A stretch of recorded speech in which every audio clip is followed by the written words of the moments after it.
Hello, welcome back to another episode here on the BJ Show. We are here for the BJ Show Footy Show. I'm your host, BJ, Future with Aiden.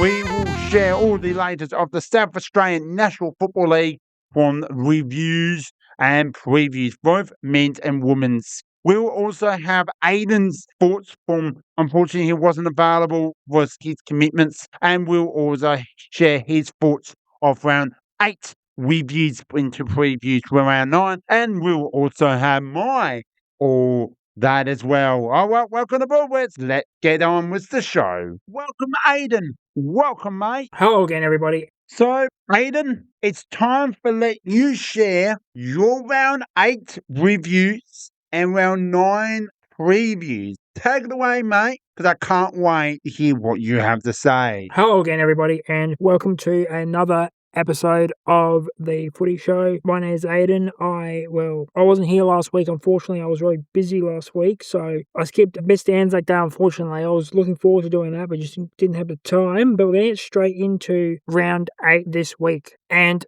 at the very, very start of round 8, we had a great game on the Thursday night. Collingwood versus Hawthorn, and this was the draw. Final scores 15-3-93, 13-15-93. So two, I guess what you call mixed methods to get to that 93. Collingwood 18 shots on goal, 18 scores for Collingwood, the 15-3 for the Pies, and then the 13-15 on 28 scores for Hawthorn. So Hawthorn realistically probably should have won this game based on scoring chances and scores registered.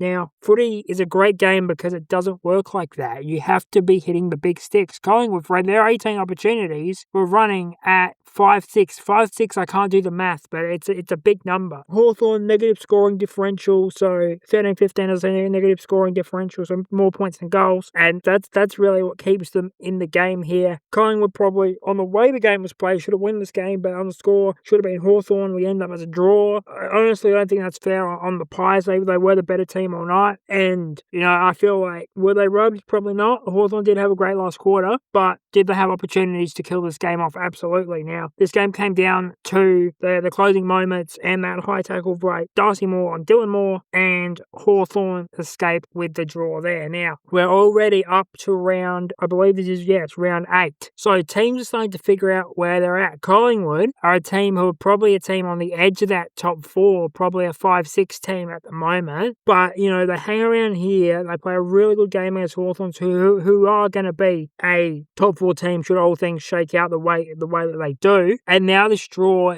is either going to help you or harm you, because the draw, we know, draws are very rare in the AFL. Normally get 1 a year, maybe 2 a year. So if you need 2 more points to get a position, you've got it. If you're 2 positions or 2 points away from getting a position, the draw then costs you there. So this will be interesting to see where it shakes out. A lot of teams who have draws, that does influence their positioning, especially draw between two top end teams, 2 teams who are probably going to be around the 4, probably around the 6 at a minimum. It influences the table, because everybody else now who gets into that top 6 is thinking at the end of the season, we need to find another win somewhere, or we're going to jump over them by 2 points to cement our spot where we want to be. So that's how this game, influences the table on a larger scale. So while it is only 3 hours of football, I think this is going to have ramifications throughout the season. Now, my player of the game here is from Hawthorn, Connor McDonald, 28 touches, 15 kicks, 13 handballs, 7 marks, 1 tackle, 3 goals. A lot of touches, a lot of forward half touches for him, which is what you want to see out of a forward. So stayed in his place and got the job done. He's only not 6 footish. That's 185. He's only 6 footish, which is disposal efficiency 71%. Most of those scoring opportunities as well, 3 goals. Uncontested possessions 18, contested 6%,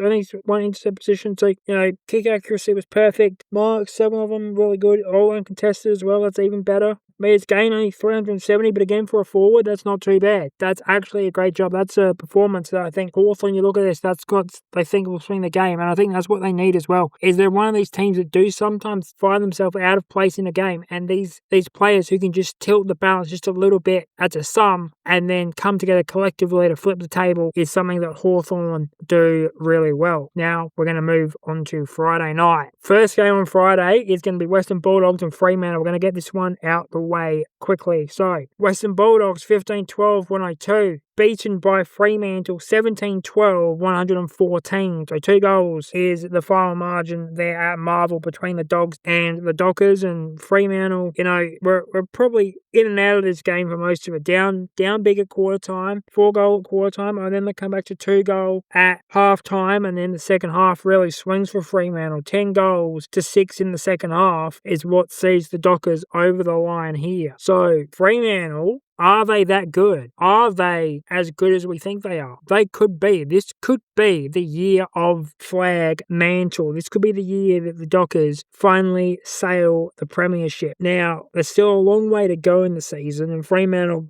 are known for getting good positions and then putting them in the recycling or general waste. But as for the Doggies as well, another strong start to the year, they are hampered by injuries. Now, this would have been a great game for them to have, but unfortunately they do lose out in that second half to Fremantle, who came through very easily, very cleanly in that second half. So this is now a turning point for both of these teams. Fremantle have set themselves up well. They're second. The Doggies starting to slide a little bit because of injuries. So this game starts to tilt the table. Doggies were looking very good when they had everyone available, but now that's starting to slip away from them. I think the Doggies could end up in the wild card with how their injury situation is going. Fremantle probably should be top 4 or bust at this point with their list. Player of the game in this one, it's going to be Josh Tracy for Fremantle. 95 AFL fantasy, 3 goals, 17 touches, 12 kicks, 5 handballs, 8 marks, 2 tackles for the key forward for the Dockers, as he puts on another impressive display for them as well. Fremantle, a lot of players with 3 goals. Sam Switkowski finds form again with 3 goals. Hayden Young, 3 goals for himself as well. So the Dockers getting in on the scoreboard in chunks, which is what you really need. And they've got a lot of great players who can go forward. They've got Tracy, Voss, Amos, Luke Jackson can go forward and damage. So forward-wise, they are in a very good position. And this is what you got to see. Switkowski's coming back to form. Hayden Young's getting some touches at goal. This team is going to be dangerous come September because they are a team who share the load offensively. One of the big 3 is going to put on a stack, and someone else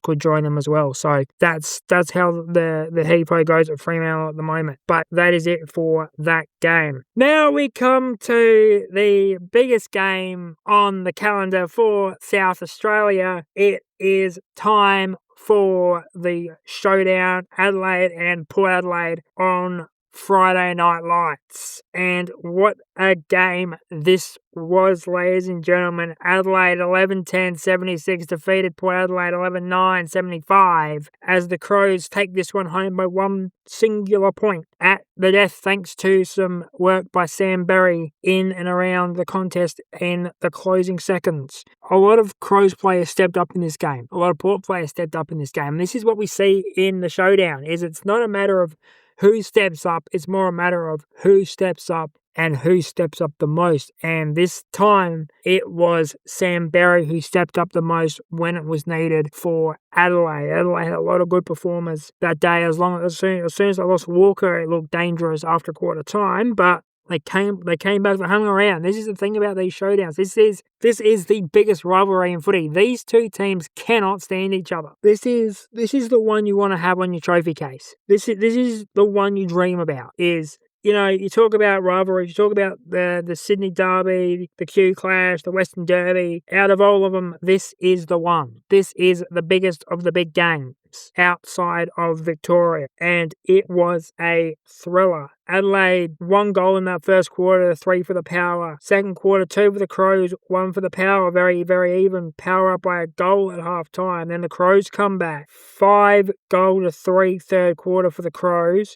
And in the final quarter, 3 goal to 4 in favour of Port Adelaide. But the final touches on this one were put in by Adelaide with 16 seconds. Sam Berry with Braden Cook stole the show as well. So those were two names who stood out. Sam Berry won the showdown medal. Braden Cook scored the winning goal for Adelaide. Now, Port Adelaide, I think a team probably going to be either just in or just on the edge of the wildcard. They're showing they can compete. Missed a shot to beat Hawthorn a couple of weeks ago. Beat Geelong 1 point behind last year's reigning defending minor premiers in the Crows. Adelaide, this is a setup win for them. They had a lot of eggs, as I said, a lot of eggs in the beat Collingwood basket in round one. They got that done. Then they dropped a few games. Now they're starting to find some form again. Now they only have 3 losses left in their bag to beat last season's record. But with the new finals format, things change. So anywhere in the top 4 could be good enough for the Crows. Top 2 would be really good. And, it's something that I'm starting to think, is 5 or 6 better than 3 and 4? Because 5 and 6, yes, it's a one and done if you lose, but you are at home. 3 and 4, you do get the double chance, but a lot of teams recently have been going out in straight sets, so that's something we'll see, especially with the wildcard coming in. Another thing is, do wildcard teams have a favour?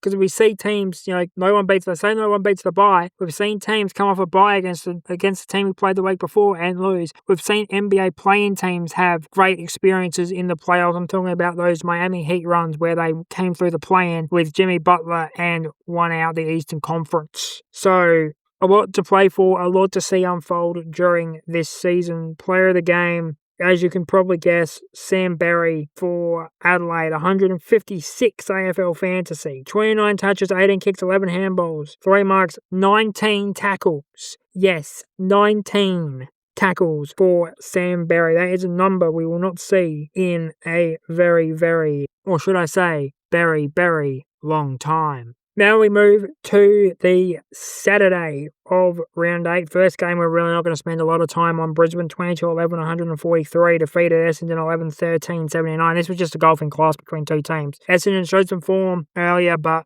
just went up for the task in this one. Brisbane far, far better of an opposition. Reigning defending back-to-back premiers, this is what they do. This is the gap in the AFL, is the haves and the have-nots at the moment. The gap is 60 to 100 points, really. And it's in a way, it's unfortunate because the gap is so big that there's no middle. Even the teams in the middle, even your 5-6 teams, your wildcard teams, are going to be 5-6 goal behind your genuine contenders, and that's a really unfortunate thing. So I'm going to say it's a bad thing to have, because when you watch the footy, you want a close game, but we just don't get it often enough. And games like this, what can you do? You're outclassed from the jump, and you're just trying to stay in the contest as much as you can. Now, Essendon are a tough team. They're a strong team. They're a team on the rise. If they can get a few more things right this year, they a couple more wins, I think they'll be okay. But Brisbane, as I said, they're just a better team, far and above the better team. And at the end of the day, that's all they needed to be. Player of the game. Player of the game here is going to go to Darcy Wilmot of Brisbane. 134 AFL fantasy, 1 goal, 32 touches, 24 kicks, 8 handballs, 12 marks, and 1 tackle for him. We'll leave that one there. As I said, a bit of a mess across the ground at Marvel, and we'll move straight on to our next game. Now we come out to West Australia. We come to West Coast versus Richmond in a game of 2 of the lower teams from the last couple of years. This is the battle of the cellar dwellers. And surprise, surprise, West Coast, in front of the 2006 Premiership team, chunked it up and couldn't get the job done. They lose in front of the Legends. 13-10-88, Richmond 15-9-99. The Tigers come out of Tigerland and go on the road to take this one by 11 points. I don't know what to say. I mean, West Coast, this is not a great performance at all from the jump. You had not just the side of the fact that the legends of the 2006 Premiership were in the building to celebrate it. It's 40 years of the club. It's an opportunity to put on a show in front of your former players, in front of guys who have bled for the club. Now, I don't know what happened, but I was just sitting there watching this game, waiting for the switch to flick, and it just never happened. You just swayed into Richmond's game all day, and that's just not good enough. At home, you got your legends there, celebrate a premiership, and this is what you come up with? This is the best you can come up with. That's concerning, not just from a football level, but from what it means to play for the jumper level. Now I talk about it all the time. What does it mean to play for the jumper? And then you look up, you see Chris Judd, you see Andrew Embley, you see Darren Glass, you see Ben Cousins, and then you go, 13-10-88. That'll do us. Interesting it is, that one. As for the Tigers, this is what they needed. This is their first win of the year. And a well-played one, a well-deserved one. As I said, they brought West Coast into their game. West Coast didn't really do a lot to try to get away from playing Richmond's game. And that's what cost West Coast in the end. Richmond had a great plan. I know they have a lot of players injured at the moment, so this is a big win for Richmond. As I said at the end of last year, those young guys are really starting to show me something. So the more of them you can get on the park at the same time, the better it's going to be for Richmond. And when they all come back, it's going to be tough decisions in selection. But this is a club that I think is going to be trending in the right direction very quickly. We'll get to my player of the game here, which is going to be Noah Bolter from Richmond. Noah Bolter, 3 goals, 20 touches, 14 kicks, 6 handballs, 6 marks, 2 tackles, and 20 hitouts. He was out and about the best player on the park. Now, West Coast, we do have some triple doubles here. Jake Waterman. Sorry, not Jake Waterman. He doesn't get a triple double. But Elliot Yeo does get a triple double. Jake Waterman, I will mention, for 3 goals, so that was a good performance from him as well. 19, 5, 4, 11, and 2 for him. Elliot Yeo, 1 goal, 20, 10, 10, 1, and 11. So there were some great sparks of performances from West Coast, but it just wasn't enough. There weren't enough of those big performances that got them over the line against North Melbourne and against Port Adelaide. The loss to Sydney hurt West Coast. The loss to St Kilda buried West Coast. And now they have to rebuild again. Well done, Tigers. We'll see you next week, and we'll move on to the next game, which is Geelong versus North Melbourne at the Cattery. Saturday, twilight football, Cardinia Park. It's Geelong and North Melbourne. Geelong 21-9, 135. Defeated North Melbourne 13-8, 86. And this was a very, very good effort from North Melbourne. I can't criticise North Melbourne too much here. They were in the game a lot, all the way through the game. You know, like down by 7 points at quarter time, down by a point at halftime, and then get to the lead back end of the third quarter, and then Geelong just flipped the switch from there and ran away with it as Geelong go on to kick 16 goals in the second half. He kicked 8, North Melbourne, so that's not something to be sneezed at either against a team like Geelong. So, as I said, I can't be too mad at North Melbourne for this one. This was a great performance from them.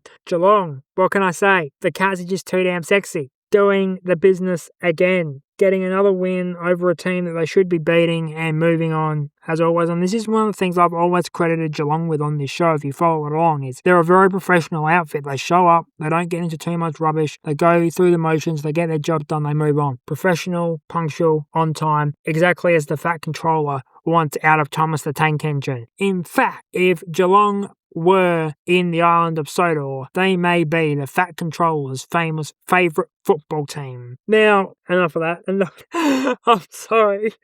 Yeah, Geelong. I can't say enough about Geelong. They're one of my favourite teams to watch. Great way of playing footy, always doing the job, doing business the right way, and you can't fault a team that does that. We'll go to my player of the game. And my player of the game is going to be Max Holmes from Geelong. 107 AFL fantasy, 2 goals, 29 touches, 19 kicks, 10 handballs, 4 marks, and 2 tackles. And we'll leave it there and we'll move on as we move to Marvel again for Saturday night football between Carlton and St Kilda. The final scores here: Carlton 9-15-69, yes, versus St Kilda 16-12, 108. St Kilda winning this one by 39 points. St Kilda have been on a roll recently. They've been a very, very dangerous outfit. The Saints could come marching into the wild card if we're not careful. And it was another blue blunder for Carlton, up 2 goals at half-time, and then only 2 goals in the second half to Saints 9. I'm running out of things to say about what's happening at Carlton. I'm trying to find new ways to put it, but there's not much more I can say, really.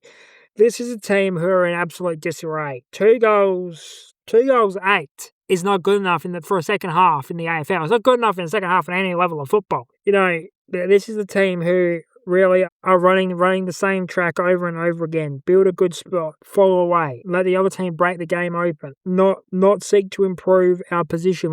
They've only won 1 game. That was against Richmond, who missed the target, or Tom Lynch, who missed the target a lot in round 1. So I'm starting to get very worried for Carlton. For St Kilda, as I said, a very dangerous outfit, a very strong team, a team that I look at and go, the wild card could be in your favour, St Kilda. You are playing exceptional.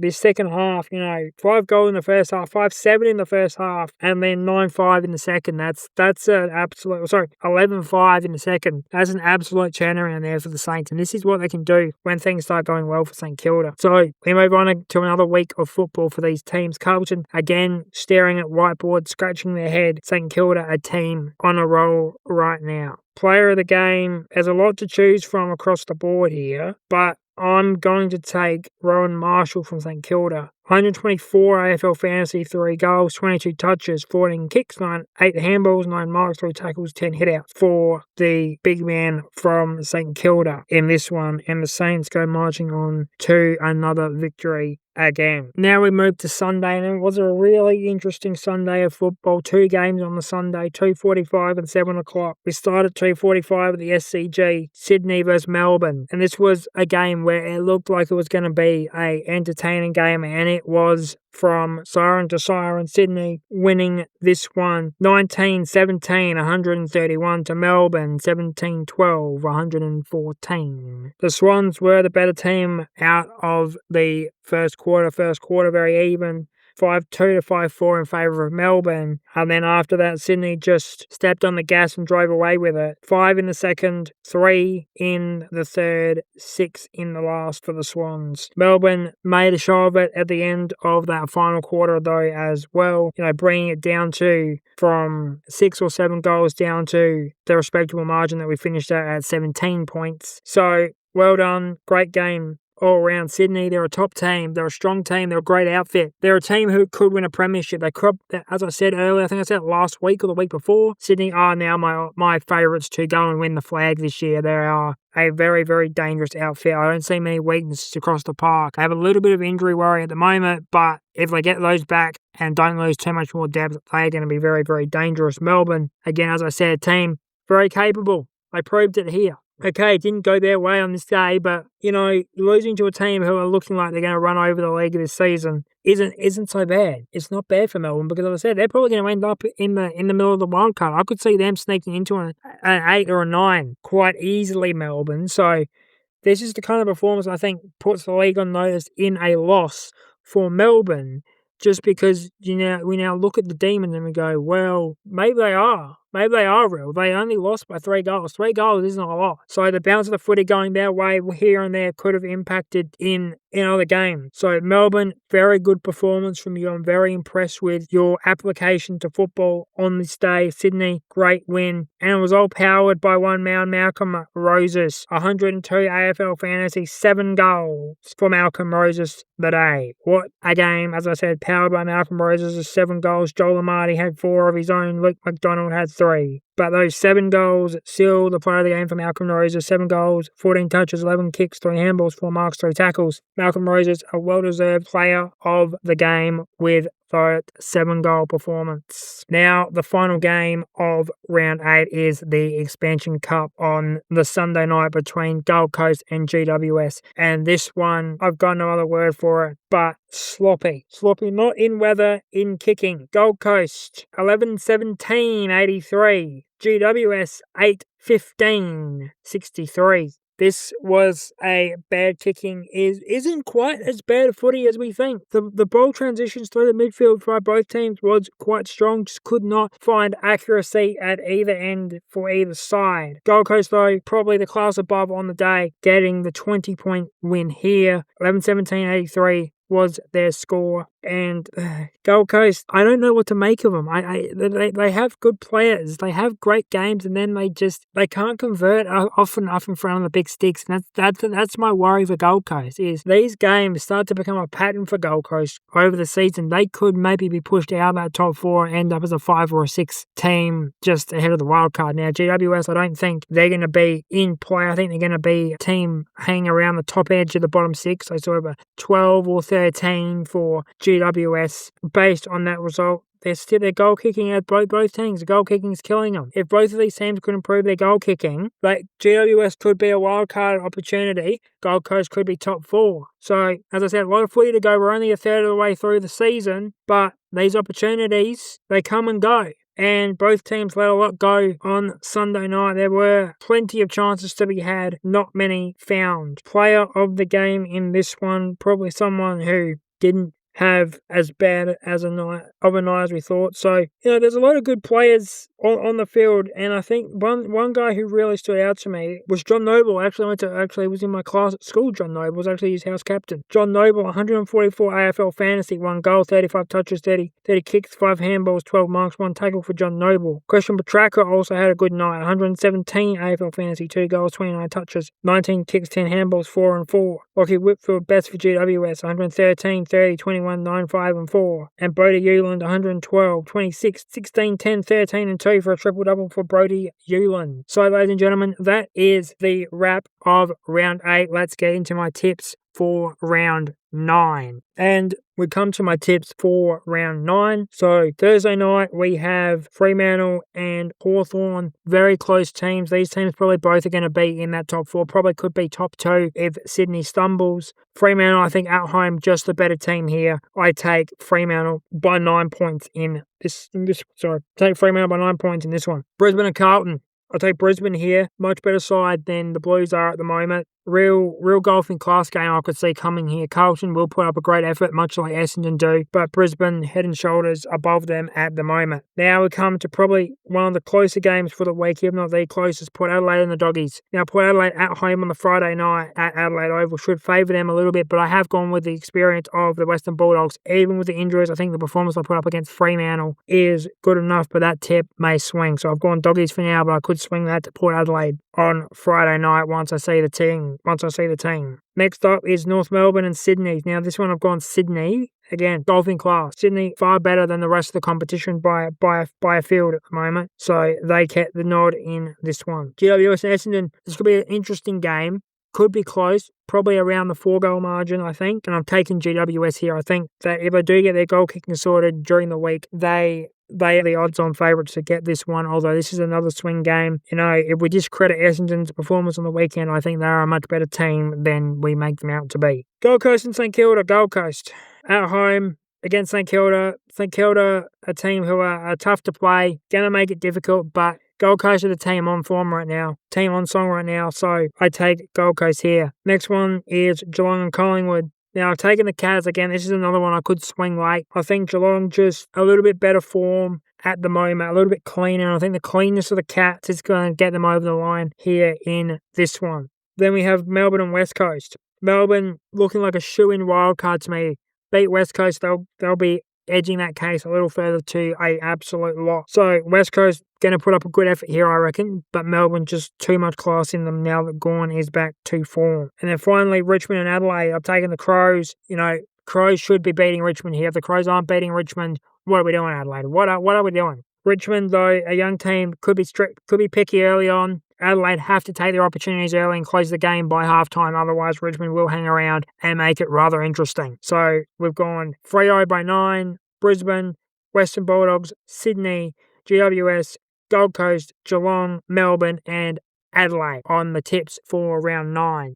All right, ladies and gentlemen, thank you very much for listening again. It's been a pleasure again. Aiden for the BJ Show signing off. That sounds like a great reviews of round 8 and previews for round 9. Well, it's time to let me share and take a bit of journey. I'm breaking down from each game. I'm going to put that all in one episode into this episode. So sit back, relax. BJ, I'm your host, is now going to share round 8 AFL reviews, round 9 previews, the SANFL, all the men's and the women's competition as well. All right, let's get on with it. So if you're new, welcome aboard. If you can follow on Spotify, hit that like, subscribe down below. You do want to hit a notification, you please do that. If you do not want to miss another episode, because those photos are coming your way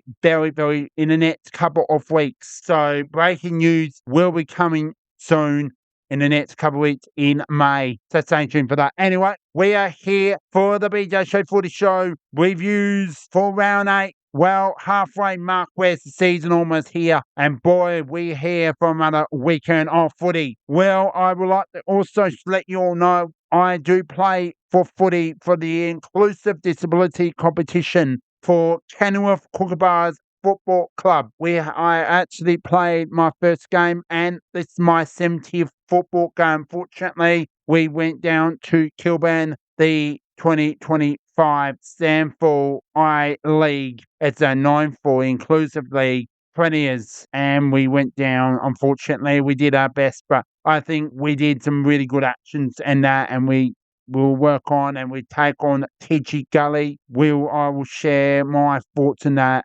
maybe at the end of the show. Just want to let you all know of that. I would love to share all that. So, Alan Dow, let's get straight into it with our first game of round 8, the AFL. Thursday night footy, we are here and once again, and we have Collingwood and Hawthorn, the two rivals, go head-to-head at the MCG with a very reasonable crowd of about 76,000, round about that, if I'm correct, and it was, so 76,632, and we ended up with a draw. Now, how this happened is Collingwood kicked accuracy was 15-393, and Hawthorn 13-15-93. We want more goals and points at the MCG, at Marble, or even in Perth at Optus Stadium. Now, can I say right now, Collingwood have replied in a better way. They got under pressure and they found those goals. Hawthorn have to work for the goals, and they found a way to get back in the game. Now, how it all happened, that Collingwood kicked 7 goals to 5. It was basically, it was that close of a 5-point ball game. Hawthorn, on the other hand, kicked accuracy 6.1. They 37 points and they made it up to 11 goals, 11.77. But Collingwood found ways. They kicked 5 goals straight. Totally, that was a 17 goals, 1 for the quarter. Now, you don't see that in MCG very often, but and 3 goals straight. Now, I'm going to give you that fact in just a moment. That's incredible at the MCG. But Hawthorn keep missing points, and that's what happened. 2 goals for in the last quarter of the 3 straight. So it was a very even Steven quarter, but my goodness, then Hawthorn needs to work on their goal kicking, and I know they can bounce back from that draw. Overall, and from that second half, from 7 goals, 345 to 15 goals, 393, Paul Collingwood kicked 8 goals straight. That's 48 points in the second half. More than the first half, 45. They won by 3 points that quarter. Well, we come to the Hawthorn hit 8 goals, 53. They won the second half, but game to a draw. Now, I don't know what happened with that, and that happens. 10 stacks for this, and we'll move on to the top 5 best players, and I'll choose one best player. Disposable rate, Hawthorn had more the footy. Overall, hit out, Hawthorn won that. Let's just say marking was pretty even. 100 plus marks in a game. That's 209 marks overall. That's pretty good effort there. And where's the say tackles pretty even favours Collingwood. So unfortunately, So I don't know what can happen, but overall the stacks are pretty even. We come to the best players. So on my screen, I do have my top 5 players from Collingwood and Hawthorn. I'm going to play for one each best player. So we have Nick Dacos, Dan Houston, Brian Munlad, Isaac Noel, and Nick Long. They are from Collingwood. Connor McDonald, Carl Amon, Jay Nukombi, Josh Warren, and Cam Mackenzie. Now, I'm going to start with the Hawthorn Hawk. The Hawthorn Hawk, best player. I think domination was pretty well. Kick straight, and that is go to, for the Hawthorns, where's the same midfield? No, he's a forward. Connor McDonald. Includes 28 disposals, 7 marks, 1 goal, 3 goals, no behinds, 114 AFL fantasy. It also included a 370 metres game, 8 and about contenders with 4 clearances. Well done to Connor McDonald. Now we come to the Collingwood Football Club. They cannot go past this man. He dominated from everywhere. And I'm going to have to cannot go past this with his 34 disposals. The most disposals on the field. It's Nick Dacos. 34 disposals. Full mark, 5 tackles, 124 aim for Fantasy was the 1 goal. Very well done there. Where 6 score involvement, 44 metres gained, 27 centre bounce attenders for Leontis. Well done to Nick Dacos from the Collingwood Magpies and to the Connor McDonald from the Hawthorn forward. There you go. Let's get to the Friday night football. What are actual classic games we have for you. All right, let's go there now. Friday night doubleheader. We're going to Marble Stadium first with the Western Bulldogs and the Fremantle Dockers. And then we got Showdown 59. This could be in the upset, the most breaking crowd of all time. Let's now get to our Friday night in Melbourne at Marble Stadium between the Western Bulldogs and the Fremantle Dockers. All right, well, let's just say loose crowd 23,071 at Marble Stadium on the low crowd on Friday night. Footy. Now, this is why I call better performance. The Western Bulldogs are back. The high scoring, fantastic, over Fremantle. Final score, Western Bulldogs 15-12, 102, and Fremantle 17-12, 114. Exactly 2 goals, 12-point victories to Fremantle. What can we see is happening early parts of the season in high scoring? We have seen it. We have not seen this in such a long time. Teams just go out a blow. But Western Bulldogs, much better than Sydney. That was 1 week later. No, you don't have you do not have any doubt of having Sean Darcy in your forward line. Where's up, mate? You'll be back before you know it. It makes a big difference. Aaron Norman had to work harder to find ways to get goals, to get the Western Bulldogs in the game, and Western Bulldogs seem to be not out of the contest. Fremantle, big road wins. Big road quick. If you go to, you go to Perth to Melbourne, that's not the point. It is over a 3-hour trip, flight to Melbourne. And knowing that, Western Bulldogs are not just missing their key forward, but not in overly great form at the moment. And it's showing that early parts of the season, over the first 4 or 5 rounds, they were the real deal. And then since Sean Darcy just did, something's missing. That's what's the problem when you find ways. I'm going to now go and break down each quarter. So, great start to the Western Bulldogs. 6 goals, 2. Reminds me of this, not against any other team, but Carlton. Carlton feels like they start well and they drop. Fremantle answer back was 5 goals, which makes it 14-point lead to the Western Bulldogs. So they answer back. Second half, 5 goals again to Fremantle. To Western Bulldogs, 2 goals. That changed the momentum. And this is what happened to the second, third, and first. Nice, great. Second and third now. And final quarter, Fremantle kicked 5 goals. For the Dogs, nice, great, but better quarter in the fourth quarter. They came back hard. You're damn right. 5 goals and you lost by 2 goals. Very good effort. Now, this is what I mean. Well done to Fremantle. This is a big victory. Enjoy it. Best of luck for next week. Heads up, Western Bulldogs. Good luck next week. But well effort on against Fremantle in a very improving way.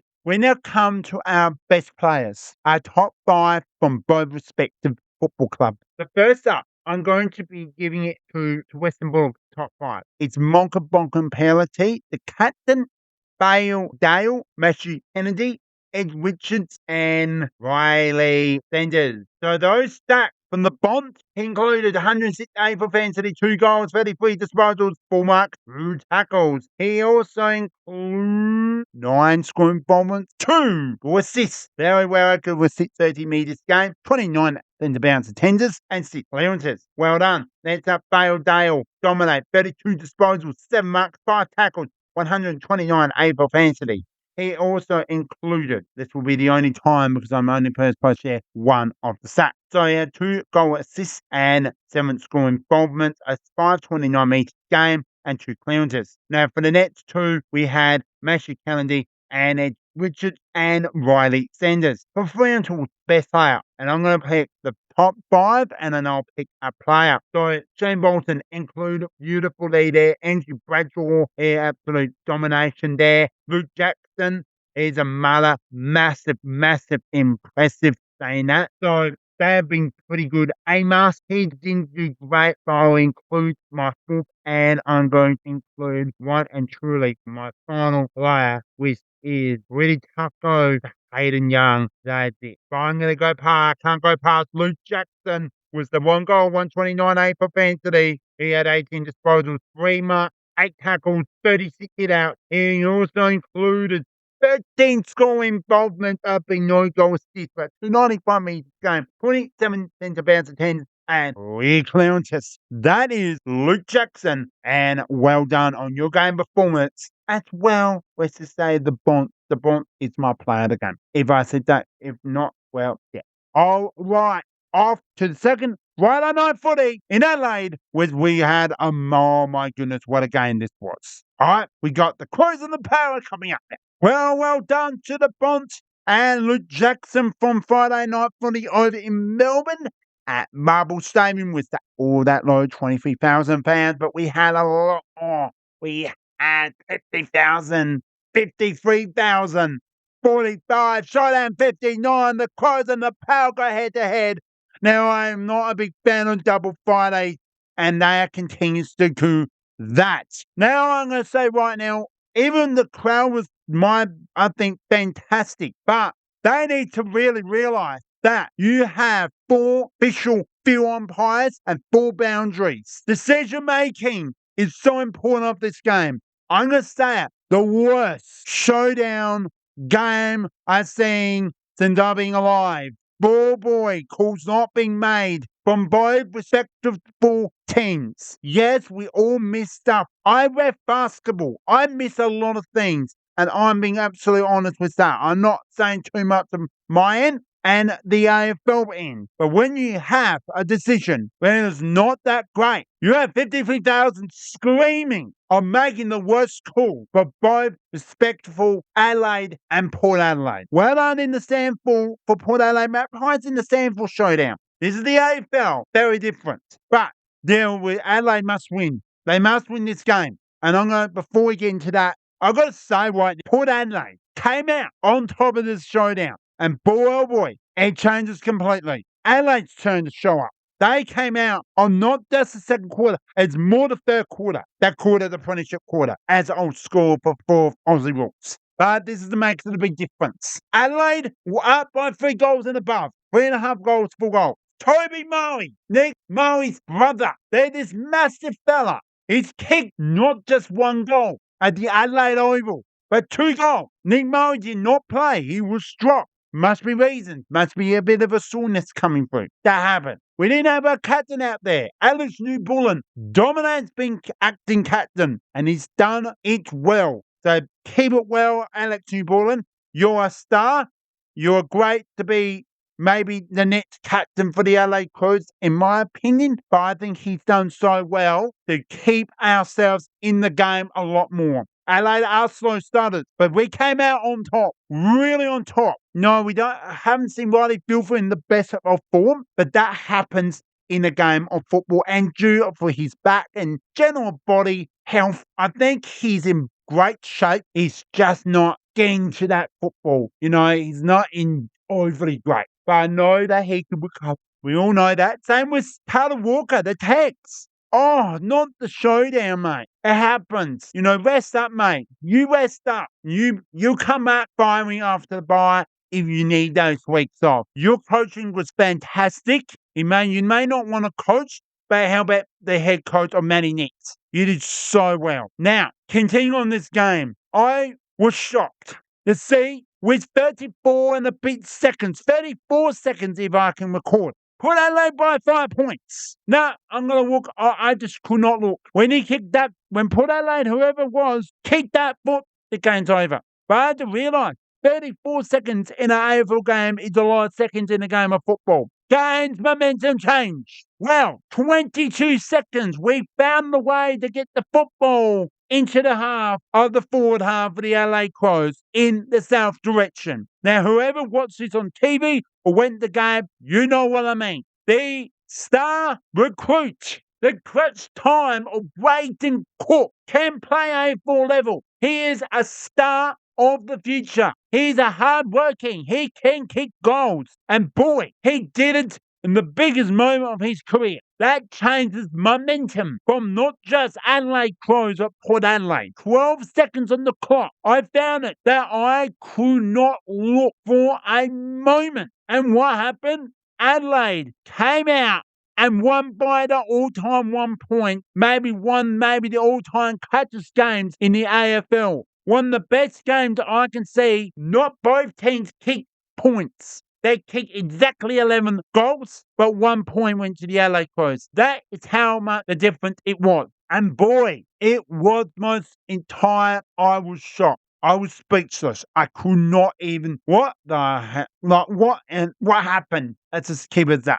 Put Adelaide on their hand. You know that you're in the game. You show what you can do under Josh Carr. His first game as head coach, and unfortunately not the nut. But keep doing what you've been doing, mate, because you have shown that you can bring as being head coach. You're the right for the job for the future for Port Adelaide since Kent Hingley basically depart. And know that you got the team you wanted to play for the 2026 season. You've shown that you can beat the best team, Geelong, by 30 points. Adelaide Oval ends that night with 40,000 packed the Adelaide Oval. The shown that you can do that, that's a pass for me. Came against the Crows, almost won it. So that can come. But I'm now going to share the stat for this game. And then very, very straight into my top 5. Oh boy, I'm going to say it was Port Adelaide and draw into the LA. There might be one change in that. So, the hit-out. Port Adelaide dominating their hit-out. That means Port Adelaide won the footy a lot more.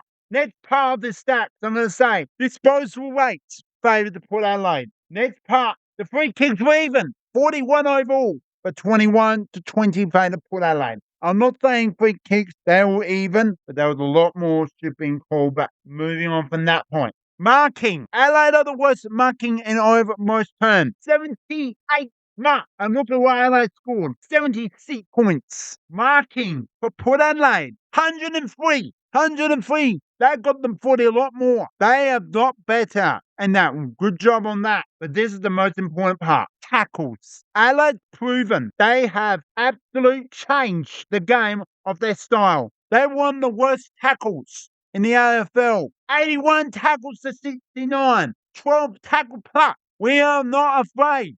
Beautiful. That's every team is different. We tag on Hawthorn in a few weeks. Tag on Richmond next week. Port Adelaide back at home against the Western Bulldogs. Let's hope Port Adelaide can get a win because I trust them and back them to win. With Western Bulldogs not in great form, you never know what can happen. Western Bulldogs won here against the Crows. Would they do it again without Sean Darcy? We'll find out that soon. Now, getting on to the player of the game. I can't go past. I may stay tuned for the Crows' top best players. I'm going to now share Port Adelaide. We have Ollie Wine, Zach Butters, John Sweet, William Drew, Alea. My Port Adelaide best on ground. You can't go past this man. Dominated. He may not hit a tackle. We had 21 disposals, 14 marks, 90 plays for Vancity. He also included score involvement. So he moved up a little bit upward. 428 metres game. Alea, well done on your best on ground. Now I'm going to be changing one team member. This is the player has shown what he can do. And oh my goodness, a clock time. Raiden Cook, well done. Here in Kilda, we have Sam Bally, Rainen Miller, Toby Murray and Alex Bullen. Now, Ben Keys, this miss out. He was my original man. I have Ben Cook. You played very well, Ben Keys, but it's so hard to have Ben Cook as my player of the game. It's Sam Berry. You can't have both. I would like to have Toby Murray better on ground. He had a lot, but he dominated. But maybe the first time in history, 19 tackles, 3 marks, 29 disposals.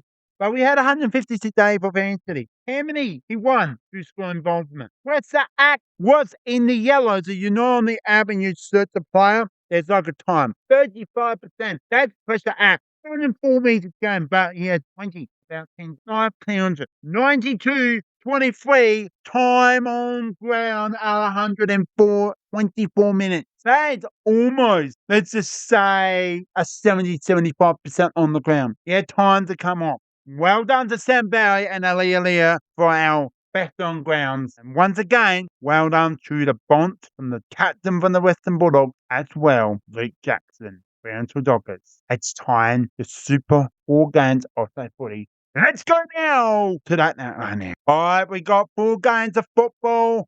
Let's just drive into it. Well done to the mighty. Let's just go back to a draw. Good effort from the mighty Collingwood Magpies and the Hawthorn Hawks. Well done to Fremantle Dockers over the Western Bulldogs at the Marble Stadium. Showdown 59 with the LA Crews 1-point victory. Now we're back at Marble Stadium with a 31,595 at that for this game. It is Essendon and Brisbane go head-to-head. It's the first one.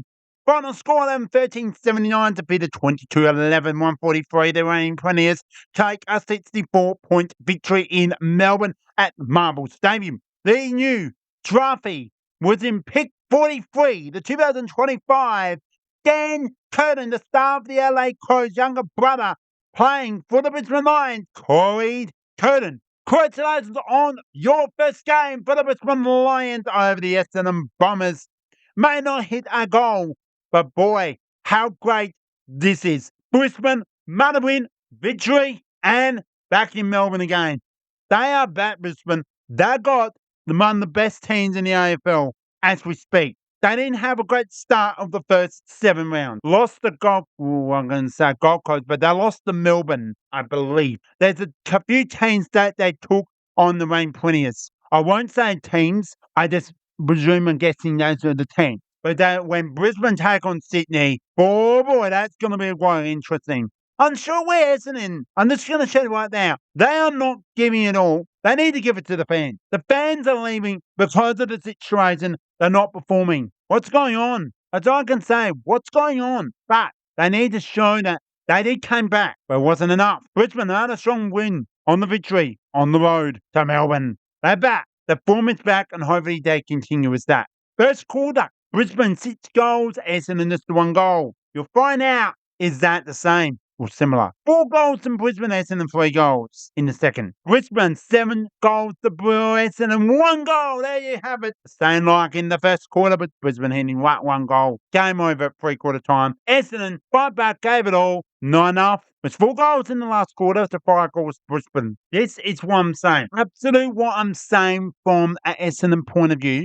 You done all right at the start of the season, but have you gone off? You've gone offline. You take on the best team. You stay in the contest. But I just don't know where they are, Essendon. I'm very unsure. I am going to share their top 5 for Essendon Brisbane. But first, I'm going to share the stats. Very. So, right now, I am going to share with what should I share first up with the team stats? So, it's Bristol. Favourite Brisbane, 400 plus 350. Pretty good effort from Essendon net. Free kicks, well, they'll favour the Essendon, but they just roast them. Hit out. Brisbane, wow. Don't know what's happened there, but Essendon won the football, but wasn't enough as the centre clearances went totally to the Brisbane Lions. 14-21 favour to the Brisbane Lions. The next stat I like sharing is the marks. Brisbane Lions, 160 to 78.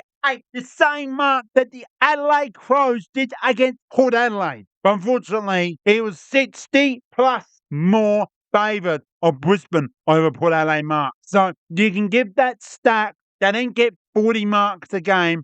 They got almost 80. That's a effort. The next one I would like to share is tackles. Well, Brisbane are not the best tackling team, but oh boy, 81 tackles to 48 to 40. And that's the LA Crows. That's an effort.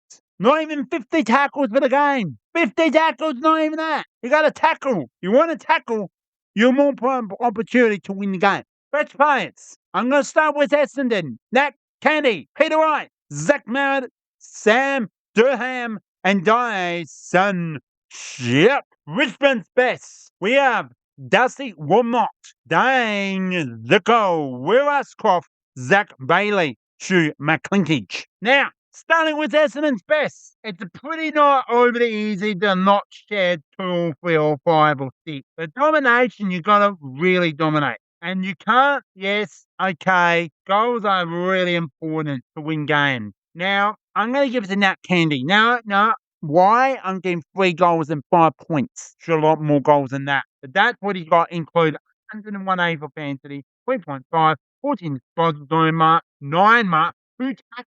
Pretty impressive. They include 9 scoring involvements was that goal assist. So that's a pretty good effort. 107 minutes and a half out of 123 minutes. That is about 80% and a bit and above. 461 metres game. Well done. Brisbane, well, there's a pretty hard to choose when you win. Very big win. A massive win. To go over and over and over. But you can't go past Will Ashcroft. I cannot go past him. Very well average of 9 marks, 5 tackles, 121 A for fantasy, 28 disposals. We have also included 5 scoring involvements with the goal assist. We include 101 minutes 56, 338 metres game. Maybe that one clearance is a big moment, but we think about attendance. Well done. 2. Where's our Will Ashcroft? When the Brisbane Lions, Nat Penny form. The Essendon Bombers heading over to Perth at the statement. Let's go to Richmond. How amazing that was. This could be an interesting game to share. All right, let's go there now, right now. It's not just interesting games, that games getting all exploded at the moment of the 2026 April Premiership season. And teams that dominate amaze me. We have West Coast Eagles hosting Richmond Tigers. The both bottom sides are in rebuild. Well, one team is better than the other. When you get done big, come back to Perth in front of your West Coast supporters. Your West Coast supporters, you need to win. You had 46,350 as well, how many Richmond supporters there. But you had at least 46,000, 45,000, even that. And wow, this changed in so many ways. It picked in so many ways. And I've got to say, in so many ways, I think this one of the interesting games. Richmond not just yet win a game. 2 went to Perth and ought to stay in front of 46,000 plus. 315 part of that. I tip West Coast, that's it. And my thoughts, we're on West Coast at the moment. They start this season strong. They even went to Adelaide. Adelaide over the beat. Port Adelaide that 2 points. But Port Adelaide should won. And now they just got dropped. They've gone down. And I'm shocked. In front of your supporters, West Coast, you know it's important to perform. Richmond had plans to win the game in Perth at Optus Stadium in front of the West Coast supporters. And they got the job done. They had the plan. Well done to Richmond with the win. West Coast, 13-10-88. 59.99, 11 points, 1 point, 100 points. You win by 1 point over in Perth, that's a bonus. But when you win by 11 points, it's an extra bonus. 10 plus 1 is 11. This is what teams can play. And Richmond did it in style. Wow. Richmond hit 8 goals to West Coast 6 goals in the first half. Overall, West Coast was 7 goals as well with Richmond. This is what changes the game. All right, stat by stat. I'm going to share that right now. Very nice and smooth, and then we'll drive into my top 5 from each West Coast and Richmond. Right, disposals, very well even. That's pretty good error. 350 for West Coast to 348 Richmond. 3 kicks out of control. I'm not going to go into that. Hit outs, very well even, but not in 40 hit out. Richmond won more of the hit out. Very balanced in the clearances. It was 1 clearances to overall in front of West Coast, and they lost by 11 points. Now, points on the score doesn't mean, but you've got to win the footy and win it. Next part of I'm going to share. Marking. Maybe not hit 200 marks overall, but 95 to 90. That is a well-balanced marking team, and they were.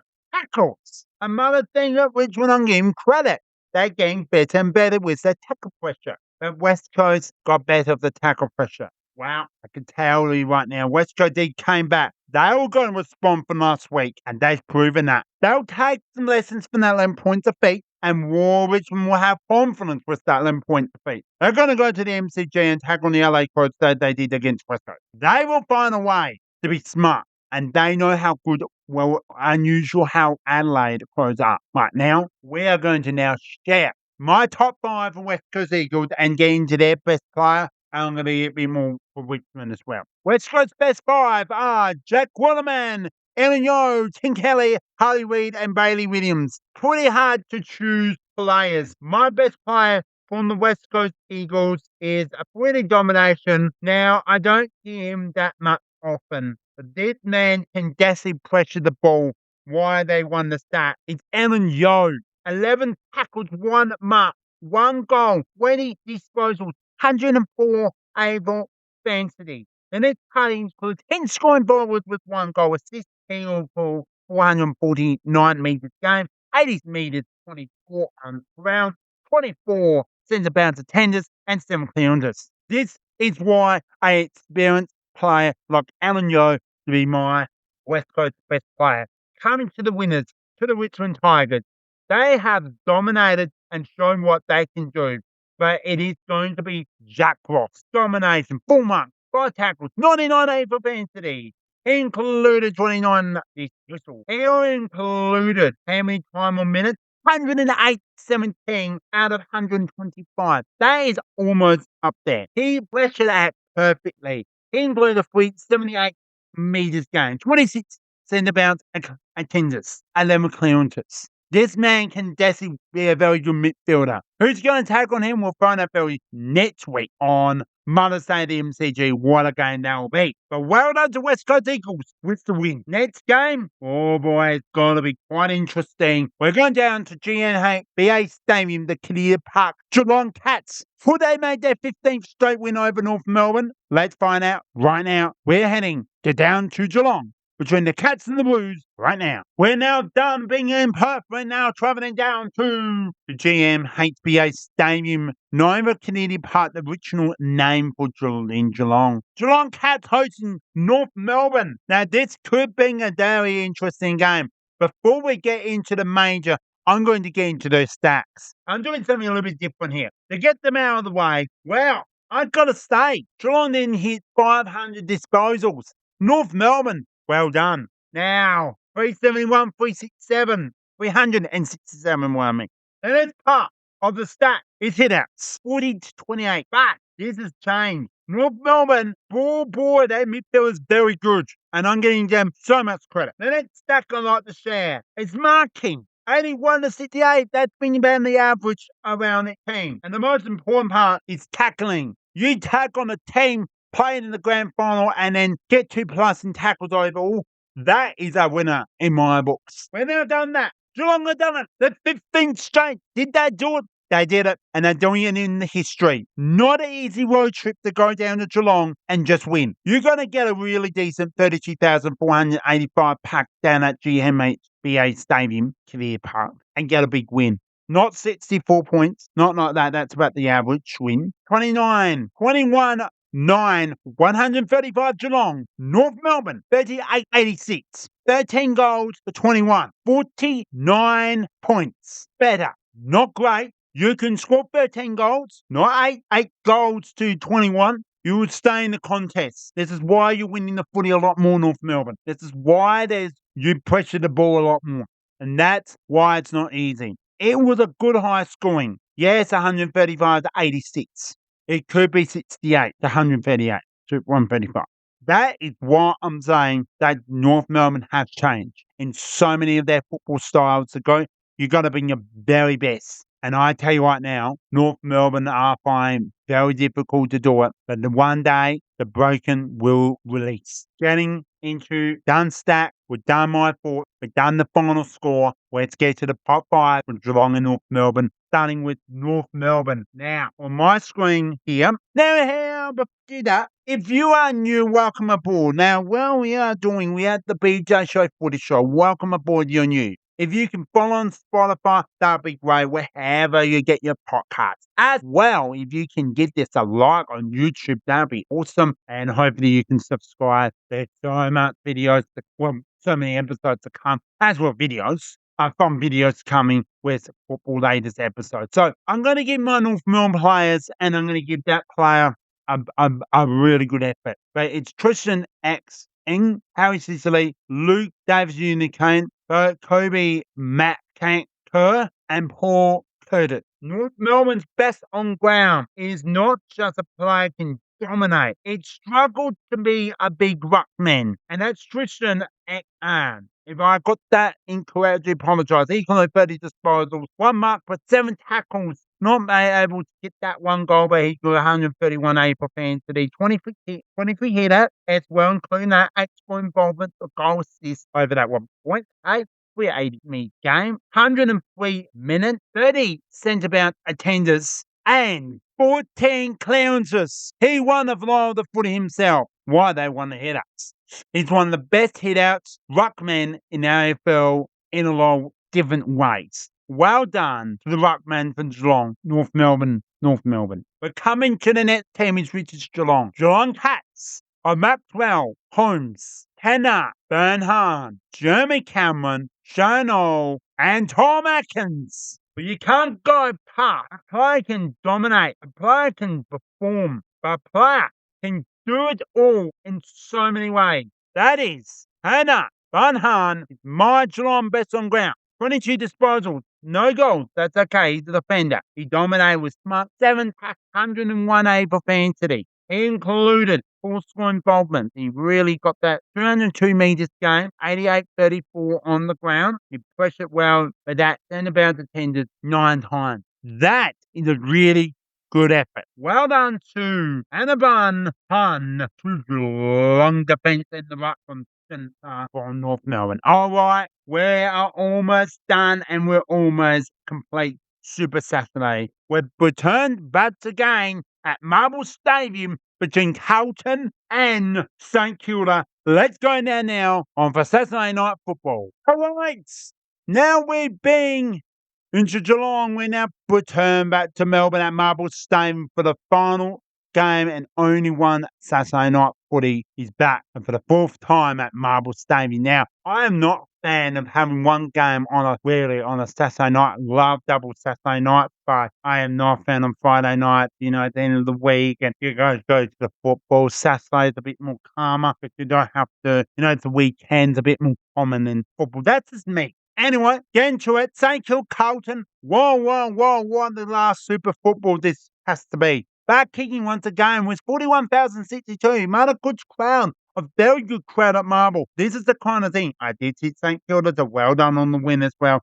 Beautiful there. St Kilda. Well, they're looking very good. Rossline's got the best in the best of this team. Carlton, they are struggling. And they kick poor. 9-15. That's not great.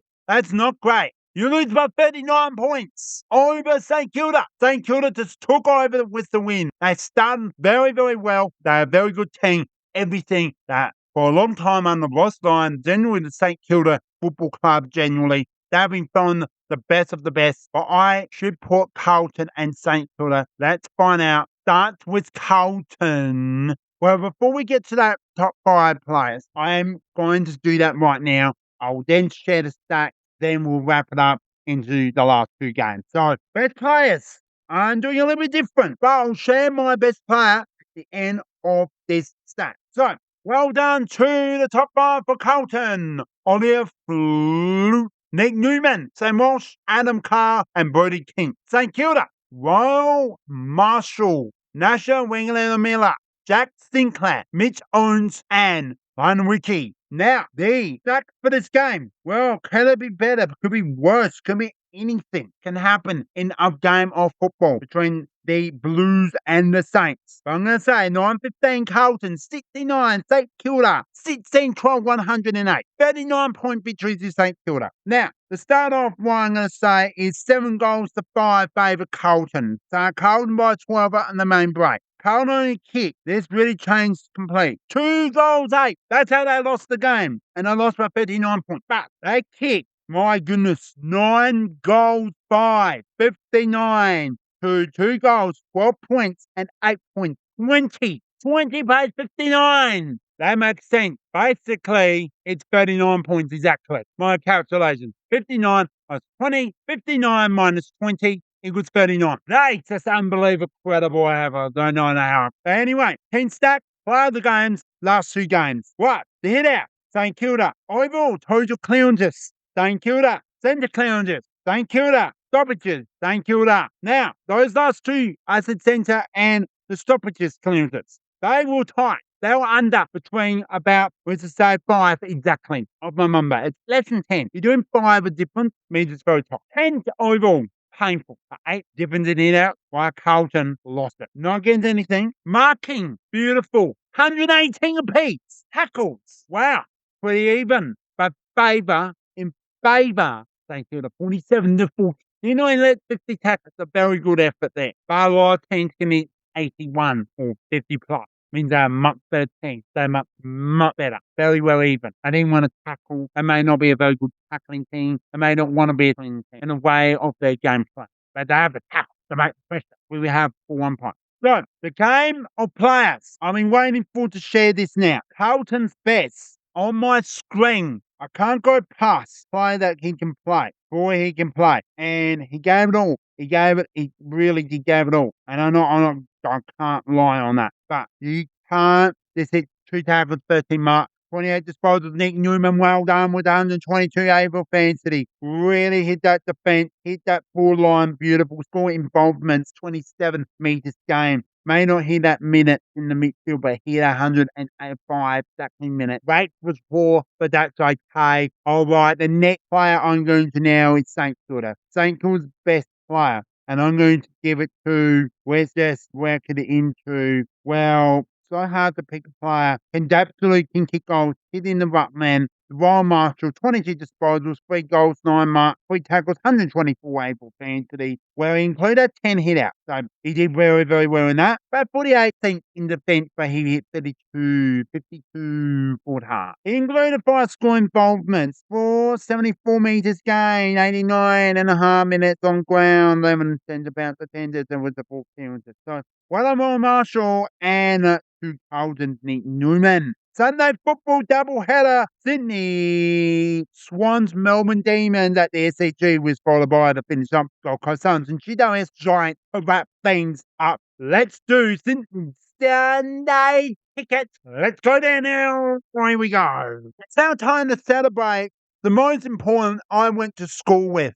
Before I get into this game, we also got the Gold Coast Suns and the GWS Giants. We got 2 games. Now, the reason why this team, Sydney Swans, will host Melbourne in a high-scoring environment. Nice day. We are celebrating a legend of all time.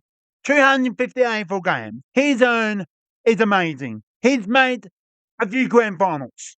You don't get that very often in your AFL career under 250 games. The most important part is this fella has been improved one of the best rucks, in my opinion, in the AFL. Not that I know this person from Cabra, the school I went to, but a player that he got drafted to go to Collingwood, made a grand final. Then he moved to Melbourne. Then he moved to Sydney. 250 games later, it's incredible. Well, mate, you have proved you can play. Keep improving. After we go for that Swans Demons game, we'll then over to the Gold Coast Suns hosting the GWS Giants for Sunday night football. It's now time to share this game. The Sydney, I would like to once again, Brody Grundy, mate, on your 250th, and the win. Melbourne came to town and put on a show with accuracy. They did play 4 quarters of football. They have shown Stephen King is the right for the job.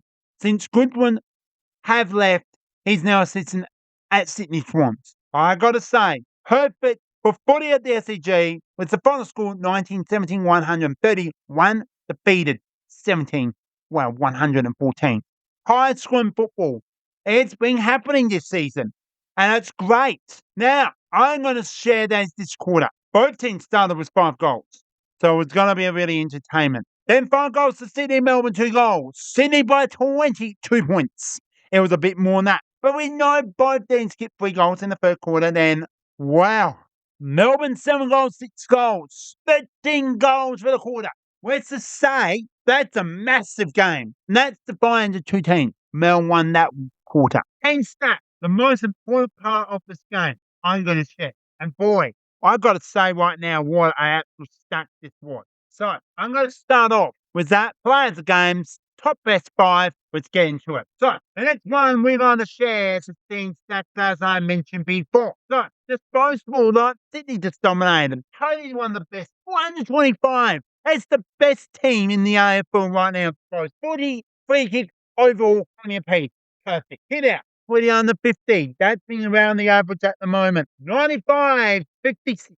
Well, that's a pretty good effort for marking. Favourite Sydney. The tackling. This really makes it put even. 121, if I got that correct. 123 tackles overall. 61-62. And guess who has more tackles? Adelaide Crows. So, big winners there for 17 points. High scoring. And look at the stack makes a big difference. Now we've done that, we're going to make this nice and short and sweet because we've still got a lot to share. Matt's gone. Harry Snup, Ed Longman, Tom Strong, and Kane Chandler. The Melbourne best and Brown, best player for the game. I can't go past one player or another, but dominated pretty good effort. I'm going to give it to Tom Strong. Including 21 disposals, 2 marks, 10 tackles, 1 goal with the 2 minus. 101 AFL density. He was in a midfield, so he's a midfield roller. 6 going forward plus 1 goal. He included 111 minutes, almost 100%. 408 metres game, 29 centre bounce attendance, and 6 clearances. Well done to Tom. Now that's one. The most important, I can't bypass this player. 45 hitter.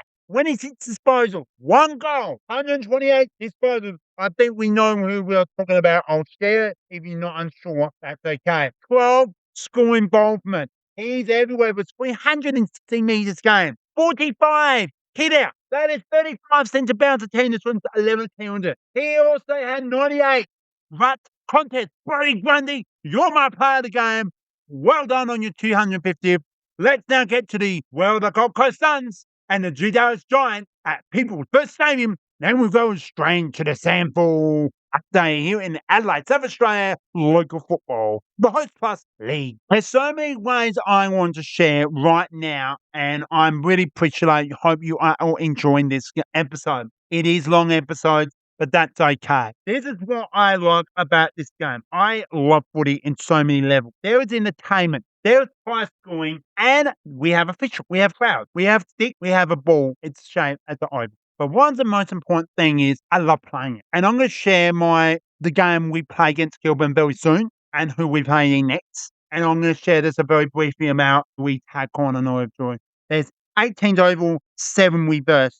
And I play for the Kenworth I-League. It's a disability competition. It's under the SANFL, inclusively, that quarter known as I-League. Final game. I'm going to include that a little bit. Gold Coast and the Giants go head-to-head at People's First. Now, nothing else I can say. 11-17-83 defeated 8-15-63. Gold Coast with the win. I can't believe after 4 weeks, 1 month, Gold Coast back on the win list. Giants, they're finding that the no Gold Coast are a good side. I don't see the Gold Coast really being in that top 4. I'm a bit unsure where they are. Giants, same. But there is unsure where GWS Giants are. I don't see them playing finals, in my opinion, especially that. And they do play 6, top 6. Be surprised how good that can play timber. Don't know how to say was that big. It's now time to share the stats. Straight into it. All right, wow. Pretty even in there, but I'll close a little bit together. 3 kicks. Pretty even, my goodness, not even hit 43 kicks. Pretty even that. Hit out. No one can hit 50 hit out. There's a very unsure where they are as a team. Next stat. And my goodness, the tackling's really getting my attention. And that is very even. 56-58 favour the Giants. That's a very good effort there. You can do that well, you're a good team. Marking. Gold Coast are better in the marking, and they are very strong in that fact. So, don't know how to done, making it nice and sure on that bit. Now, how did the quarterback work out overall? Gold Coast came out. Then the Giants replied. Then it came out with Gold Coast. And the Giants sort of came back, but it was Gold Coast back 3-4, saying it's 3-4 in the first quarter. First and fourth are basically the same. Now, if Gold Coast get better, they'll want a lot more than 20 points. So you can say right now, Gold Coast should make an easy amount of 20 plus points. 120 plus points for the team. GWS Giants should made about at least 80 points. Should made at least 3 more goals minus. So should made at least 80 plus. And I'll be happy with that. Best players for Gold Coast are John Nobley, Christian Petrarca. We have Boo High, We Land, Mac Andrew, Ned Monload. Best on ground for Gold Coast. It's been very hard between Petrarca and Nobley. I'm going to give it to the most impressive team you can give him with absolute well-earned game of game. I'm going to do it for John Nobley 35 disposals, 12 marks, 1 tackle, 1 goal, 144 able fantasy. He also includes 2 scoring, and he also includes 827 metres game. They made that one clear that they had normal 99.50. They had 99. His act was very, very good. So that is my player of the game. He was 25 possession, and that's pretty impressive. Well done to John Moon. Now we come to the Giants. Final top 5 I have on my screen, which is Cam Oliver, Lockie Wakefield, Lockie Ashford, Cunningham, and Alec Carmen. The best player for the GWS Giants. I'm going to be very, very hard to give to. It's Lockie Wakefield. At dominations for 30 disposals, 5 marks, tackles, 138 included the uncontested possessions, a pretty good in 5 with 7 scoring involvement. He also 93-45 on time on ground. He also had a pretty good pressure act of 17, 636 metres game, 1 clearance. Well done to Lockie Wakefield and to John Nobley from the Gold Coast Suns. Well done to all the best 5 and my best on grounds. Time to now shade into the AFL, into the SANFL. There's so much happening in the women's and the Host Plus. Host Plus is the SANFL competition in South Australia. So, enough is enough. Well, I've got to say before we wrap it up, this is what I'm going to say. That's all for round 8. Now it's time to share my thoughts for round 9. That's it for Thursday round. Thursday night, I'm going to straight into it. We have at Alta Stadium with Fremantle Dockers and the Hawthorn Hawks. Fremantle big road trip in Melbourne against the Western Bulldogs, and Hawthorn draw with Collingwood and MCG. It's not an overly easy tip to choose, but I'm going to say with Fremantle, and it's at home, be a good crowd, but 21 points in a close. Round 2, Friday night, 40 back-to-back gala and the Adelaide Oval to take the stage for Friday night footy. Brisbane and Carlton first up, and then I should well share this right now with Brisbane over massive win over Essendon at Marble Sabres in Melbourne. Huge win, and well, great Toby Hutton with his first AFL debut. The Dan Curtin's younger brother. Hopefully, you'll dominate well for the Brisbane Lions. Carlton is not an easy season. They're not having the best season. Loss against the good side in St Kilda. I'm going to really give this match a nice and short. Brisbane by 45. Second game, Adelaide Oval. Port Adelaide, Western Bulldogs, both coming off losses. Western Bulldogs lost over Fremantle, the better team, better than Sydney. Port Adelaide, 1 point loss in Showdown 59. Where's Brain Cook with the big victory there? Bernie, I'm saying Port Adelaide in a close one for 15 points. It should be a good battle. Can the Dogs do well with their big form, key forward? Sean Darcy will find out very soon. Super Saturday football, and let's drive into it with Super Footy. First up is North Melbourne, Sydney at Marble. Look, I'm going to stay with Sydney. They took a big win over Melbourne at the SCG for the start of Bodie Grundy's 50th. North Melbourne coming off a massive loss and continue with their 15 straight loss to beat over Geelong and Geelong. Well, I'm going to say for this match, Sydney by 37 points. Giants and the Bombers, the Dons. Can't say too much about this match. I'm going with GWS to win this match. With this coming off, both teams coming off losses. Gold Coast by GWS Giants and Essendon with Brisbane Giants by 44 points. Gold Coast and St Kilda go head to head. I'm going to really say this is the game, at least one of the games of the round. It's a pretty hard one with St Kilda big over Carlton, Gold Coast over GWS Giants. Now I'm going to go for upset, and I'm saying, well, St Kilda on the road, on the Gold Coast, by 13 points for this match. Be surprised that Gold Coast could take big win here. Next one, the MCG will be a really interesting match to watch. Maybe could be the game, the entertainment of the round. Especially for this one, Geelong, Collingwood, that vital war, these two hate each other. Geelong, big winners in the 15th win straight in history over North Melbourne down at Geelong. Collingwood draw over Hawthorn. Make sure go for it's a tough decision. Geelong, play in a close one, 24 points. Sunday ticket, we have Mother's Day football. Demons and Eagles at Marble. Wow. What I'm going to say is Melbourne lost by 10. Well, a loss in Sydney at the SCG against the Sydney Swans. West Coast lost in Perth against the Richmond Tigers, got their first win of the season. Melbourne Demons at Marble by 25 points. Final game, not just for Mother's Day, and hope you all having a great day as well, and hope you do well. Richmond and Adelaide. Both teams coming off wins. Adelaide against Port Adelaide Showdown 59. Brisbane Cooks, the ones I say, once again, the crutch time. Richmond 10 points over Perth. Not easy to do. Now, it's going to be interesting. MCG. Could we get a 40,000? I love to see 50,000 for Richmond supporters in Adelaide. 40 points to Adelaide to win this. And I tell you right now, I think Adelaide will do well. Trying to share that. That's the most points game. What's Will I say? How much for the rate? I do apologise. We have shared that already. We have done my previews for round 9. Fremantle, Brisbane, Port Adelaide, Sydney Swans, the GWS Giants, St Kilda, Geelong, Melbourne, and Adelaide. They are my thoughts.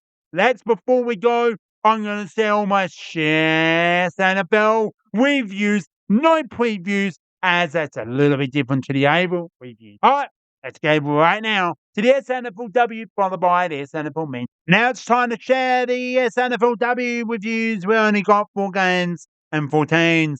We had like a 40 festival down at North Oval with this Cooper Stadium, if you know that from Galloway. We have round 3 reviews. We had some big games. We got big victories. Let's dive into it. Central District, well, they took the win, got 5-10-40, defeated Woodville West Torrens 8-7-55. Well done to Woodville West Torrens with the win. Now time with North Adelaide and South Adelaide go head-to-head. 6-point victory to North Adelaide. Roosters over South Adelaide. South Adelaide Pandas. Final score 4-6-30 to 3-6-24. We have an interesting second draw for the season for the SANFLW. West Adelaide and Sturt go head-to-head 2-3-15 apiece. Final game, North and Glenelg.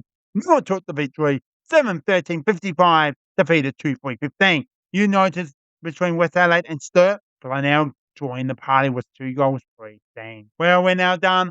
We go into the SANFL men's competition, round 5 reviews. Adelaide Crows and Port Adelaide Magpies. We've got 5 games, that's all we have. 10 teams. We had the final score, Adelaide Crows. Fortune just went down by 20 points in a high scoring. Adelaide Crows 15-8-98. Port Adelaide 8-10-118. Well done, Port Adelaide Magpies was the win. The upset of the round, it's been a long time since South Adelaide travelled down Glenelg and taking a big win. They got confidence, South Adelaide Pandas, over the Central District Bulldogs. Here we are. Glenelg and South Adelaide Pandas is the next one. We have 7-12-54. Glenelg, South Adelaide Pandas, 11-10-76. The record is broken. The runners-up, South Adelaide, have done it perfectly. Well done on the win. 22 points, 1 point. It does not matter. Hack on one of the best teams in the SANFL, and they did it in pride. The next one we have, we'll share it after this one. And boy, I'm so proud to be a North supporter. That's right. West Adelaide Sturt at Richmond Oval. The upset of the round. The Premiership players upset of the round. West Adelaide took the win. 9-11-65. Defeated 8-13-61. West Adelaide have defeated the reigning Premiers. Sturt double blows by 4 points. And this proves Nathan Bassett wins the right for the job. Attack on the reigning Premiers. West Adelaide have found ways to do the hard ways, and they recruited perfectly.